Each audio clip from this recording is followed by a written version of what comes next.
எடுத்து நல்ல படத்தை கொடுக்க வேண்டுமென நினைத்த இயக்குனர் ஃபாசில் ஒரு அக்கா தங்கை பாசக்கதையை கையில் எடுத்தார். அவரும் நண்பர்களும் சேர்ந்து தயாரித்த மணிச்சித்திரத்தாழு கதையை எழுதிய மதுமுட்டம் கதைக்கு ஃபாசில் திரைக்கதை எழுத, கமல் இயக்க, அம்பிகா ரேவதி சகோதரிகளாக நடித்த காக்கோத்திக் காவிலே அப்பூப்பன் தாடிகள் படம் வெற்றிகரமாக கேரளத்தில் ஹிட் ஆகி ஓடிக்கொண்டிருந்தது.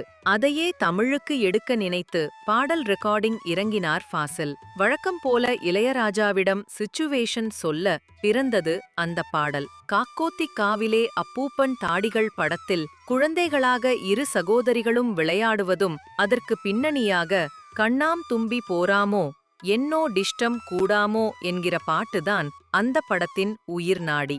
அதே டியூனில் சோக பாட்டும், அதாவது பேதாசும் வரும். அதை போல பாட்டு ஃபாசில் கேட்க பிறந்தது பொங்கலு பொங்கலு வெச்சி. பாடல் பிடித்துப் போக பட வேலைகளில் இறங்கினார் ஃபாசில். தாக்கோத்தி படத்தின் கதைப்படி குழந்தையாக இருக்கும்போது பிச்சைக்காரன் ஒருவன் இரண்டாவது குழந்தையை தூக்கிச் சென்று விடுவான்.